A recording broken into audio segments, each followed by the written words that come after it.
Hey guys, जैसा कि पिछले एपिसोड में हमने देखा कि टोनी स्टार्क अपने सिस्टम को छूने की कोशिश कर रहा होता है और उसके चक्कर में वो लड़की के गलत जगह पे छू देता है। एंड इफ यू इंटेलिजेंट, आप समझ चुके होंगे उसने कहाँ छुआ। खैर, इस बात को ज्यादा न खींचते हुए सीधे देखते हैं स्क्रीन की तरफ, जहाँ पर टोनी का स्क्रीन शो कर रहा होता है कि आपका सिस्टम है वो एक्टिवेट हो चुका है और जो सामने लड़की दिखाई दे रही है उसका नाम है निया और इसका अफेक्शन अभी आपकी तरफ है 15 पॉइंट्स। अगर आप इसे 95 पॉइंट तक पहुंचा देते हैं, आपको बहुत सारे एट्रीब्यूट मिलेंगे और उसके साथ मिलेंगे जितने भी पैसे आपने खर्च किए इस लड़की पे उसका 10% है। और हम देख रहे होते हैं लड़की बहुत ज्यादा चिल्ला रही होती है कि आखिर लड़के तुम्हारी हिम्मत कैसे हुई मुझे वहां पर टच करने की, क्या तुम मुझे हैरेस करने की कोशिश कर रहे हो।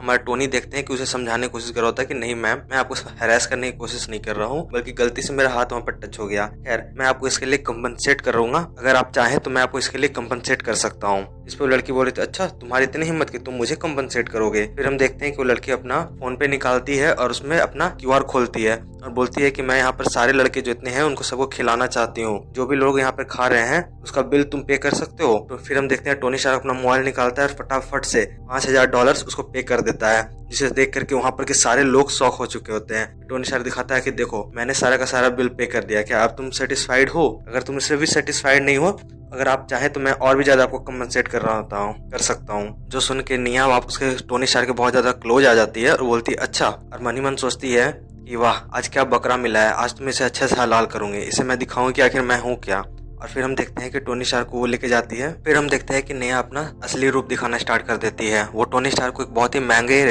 मॉल में लेके जाती है, जिसे देखकर टोनी खुद हैरान हो जाता है कि उसने जिंदगी में पहली बार उतने महंगे ब्रांडेड मॉल में कदम रखा होता है, जो कि होता है गुची का मॉल। जैसे ही वो उसमें घुसता है मॉल के अंदर, वो देखता है मॉल के शॉप में कि निया खड़ी होती है और वो अपने बॉयफ्रेंड से वहाँ पर पर्स लेवा रही होती है। वो बोलती है कि देखो देखो बेबी, मेरा अगले महीने बर्थडे आ रहा है, तो क्या तुम मुझे ये पर्स दिलवा सकते हो? और वो पर्स होता है $10 लाख का। इसे सुनकर उसका बॉयफ्रेंड सोच रहा होता है कि क्या ये लड़की पागल हो चुकी है, पिछले महीने तो इसका बर्थडे आया था। वो बोलता है नेहा, क्या तुम्हारा बर्थडे पिछले महीने नहीं आया था नोरा? तो इस महीने फिर से वो कैसे आ सकता है? नोरा बोल रही थी कि देखो मैं दो तरीके से अपना बर्थडे मनाती हूँ, एक तो हो गया इंग्लिश कैलेंडर से और एक हो गया चाइनीज कैलेंडर से। इसे सुनकर के उसका बॉयफ्रेंड बोलता है कि देखो मुझे गोल्ड डिगर लड़कियां बिल्कुल पसंद नहीं है, अगर तुम भी उस तरह के हो तो मैं तुम्हें छोड़ दूंगा।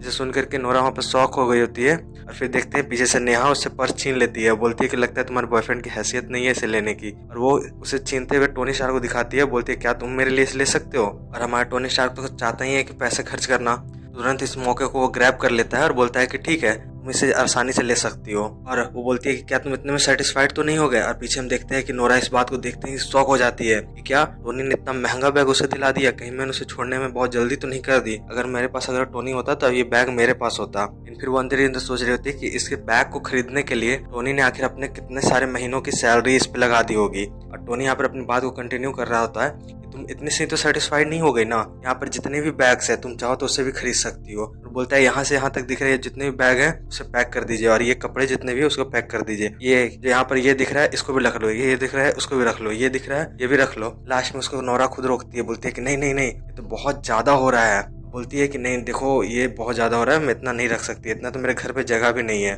इसे सुनकर टोनी बोलता है कि अच्छा, हमारे घर पे इसके लिए जगह नहीं है। फिर हम देखते हैं वो 2 मिनट सोचता है और बोलता है कि ठीक है, मैं तुम्हें एक नया घर ही क्यों ना लेके दे दूं। इसे सुनकर नेहा खुद भी शॉक हो गई होती है। वो अंदर ही अंदर कहीं ना कहीं डरने लगी होती है कि आखिर टोनी स्टार्क है कौन जो मुझे पहले ही मुलाकात में इतना बड़ा घर दे रहा है। और वो बहुत ज्यादा डर जाती है अंदर से। लेकिन फिर इस चीज को टोनी भी रियलाइज कर लेता है कि लगता है कि मैंने कुछ ज्यादा ही घर देने की बात कर ली। फिर उसके बाद वो नेहा के पास आता है, उसे बताता है कि तुम्हारा नाम नेहा है, तुम पिछले 10 साल से हमारे स्कूल में पढ़ रही हो और तुम्हारे पीछे हमारे स्कूल के लगभग सारे लड़के ही पागल हैं। मैं भी उन्हीं लड़कों में से एक हूँ जो बहुत सालों से इसे कोशिश कर रहा था, और आज जब मुझे मौका मिला तो मैं क्यों छोड़ दूं इसे। जिसे सुनकर नेहा शॉक हो जाती है और बोलती है क्या तुम मुझे 10 साल से पागल हो मेरे पीछे? और फिर हम देखते हैं कि वो शर्मा गई होती है और बोलती है कि हट टोनी तुम क्या ये बात कर रहे हो? यहाँ पर देखो सारे लोग हमें देख रहे हैं, और ऐसी तरह की तुम बात मेरे साथ कैसे कर सकते इतने पब्लिक प्लेस में। जिसे सुन करके हम देखते हैं कि मॉल के पीछे जो लड़कियां खड़ी होती हैं, सेल्स गर्ल्स, वो भी सोचती हैं कि अरे हाँ वाह, कैसा इतना हैंडसम लड़का है और वो इस लड़की के पीछे पागल है और उसके पीछे इतना ज्यादा खर्च भी कर सकता है। वो बोलती हैं कि हमें सेल्स में सही सिखाया जाता है कि हमें कपड़ों से जज नहीं करना चाहिए लोगों को, क्योंकि लोग जो होते हैं कुछ भी कर सकते हैं। कई बार जो ऊपर से महंगे महंगे कपड़े पहन के आते हैं वो यहाँ पर से कुछ भी खरीद के नहीं जाते हैं। वहीं कुछ लोग ऐसे आते हैं जो सस्ते से कपड़े में आते हैं और यहाँ पर से महंगे महंगे कपड़े खरीद के चले जाते हैं। वहीं नेहा बोलती है टोनी, तुमने मेरे लिए तो इतना सब कुछ खरीद लिया, क्या तुम अपने लिए कुछ भी नहीं खरीदोगे? हमारा टोनी खुद ही सोच रहा होता है मन ही मन, यार अगर मैंने अपने लिए 1 रुपया भी खर्च किया ना तो वो सारा का सारा मेरी जेब से जाएगा, और ऊपर से मेरे पास तो इतने पैसे भी नहीं है कि मैं इतने महंगे ब्रांड का एक भी कपड़ा खरीद सकूं। वो बोलता है कि देखो मेरे पास पैसे नहीं है। तो वहीं पे नेहा बोलती है कि ठीक है, अगर तुम्हारे पास तुम्हारे लिए पैसे नहीं है ना तो आज तुमने मेरे लिए जितनी शॉपिंग कराई मैं भी तुम्हारे लिए कुछ खरीदूंगी। और फिर हम देखते हैं कि नेहा एक बढ़िया सा टी शर्ट खरीदती है वहाँ पर से टोनी के लिए। उसके अलावा उसका पूरा का पूरा मेकओवर करवाती है, और जिसे मेकओवर के बाद टोनी हमारे इतना ज्यादा हैंडसम हो जाता है जिसे देखकर नेहा खुद भी शॉक हो जाती है कि क्या सिर्फ इतने से ही मेकओवर के बाद टोनी इतना ज्यादा हैंडसम हो गया। यहाँ तक कि टोनी खुद सोच रहा होता है सच में यार, लोग अगर ब्रांडेड कपड़े पहने और अच्छे कपड़े पहने तो वो बहुत ज्यादा हैंडसम और अलग लगने लगते हैं। और नेहा भी मन में मन सोच रही होती है कि यार थोड़े देर पहले ये लड़का कैसा लग रहा था, बिल्कुल गरीब सा फटा हुआ, पर अभी ये कितना हैंडसम लग रहा है। अगर मुझे इसमें अपना बॉयफ्रेंड बनाने का भी मन हो तो मैं बना सकती हूँ, मैं इसे पीछे नहीं हटूंगी। खैर ये वीडियो बहुत ज्यादा लंबा हो रहा है, इसे ज्यादा लंबा न खींचते हुए इसे यहीं पे एंड करते हैं। Guys welcome back. मैं ऐसा कुछ भी नहीं बोलूँगा क्योंकि अभी रात के हो रहे हैं करीबन 1 बज रहे हैं रात के। एग्जैक्ट अगर टाइम मैं बताऊँ ना तो 12:50। तो आप तो समझ सकते हो कि मैं 12:50 में रात को रिकॉर्ड कर रहा हूँ। बगल में यहाँ पर मतलब दूसरा घर है तो वहाँ पर भी आवाज़ जा रही होगी, तो मुझे लगता है कहीं ना मन में गुरगुरिया रहे होंगे मुझे कि साला इतना रात को कौन हल्ला कर रहा है। खैर देख लो भाई, यही है मेरा गरीब सा सेटअप। और इसको सेटअप क्या ही बोले, ये मेरा लैपटॉप, मेरा दूसरा मोबाइल जहाँ पर मैं देखता रहता हूँ, और इस मोबाइल में जिससे मैं रिकॉर्ड कर रहा हूँ उससे मैं ऑडियो रिकॉर्ड करता हूँ। यही मेरा पुराना इन्फिनिक्स का फ़ोन है जिससे मैं रिकॉर्ड मतलब वीडियो देखता हूँ और सामने ही सामने स्क्रिप्ट को पढ़ता हूँ और रिकॉर्ड करता हूँ। खैर मेरा लैपटॉप भी है जो कि है आसूस का वीवो बुक। खैर उसके अलावा मेरे पास हेडफोन है, और ये मेरे इंस्पिरेशन, आप लोगों को अगर ये चेहरा दिख रहा हो तो समझ जाएंगे। उसके अलावा मैं जो पढ़ाई कर रहा हूँ वो है बैंकिंग का पढ़ाई। उसके साथ ही साथ मैं जॉब कर रहा था, बट अभी मैं ब्रेक लिया हुआ हूँ ताकि साथ ही साथ यूट्यूब चेक कर सकूँ और पढ़ाई भी कर सकूँ। इसके बाद मैं इस साल एग्ज़ाम दूंगा, फिर देखता हूँ क्या होता है। खैर मुझे बस आप लोगों से एक छोटी सी शिकायत है। मैंने कितनी बार वीडियो में बोला है कि भाई अगर आप फीडबैक मुझे देते हो ना तो मैं बहुत जल्दी इंप्रूव करूँगा।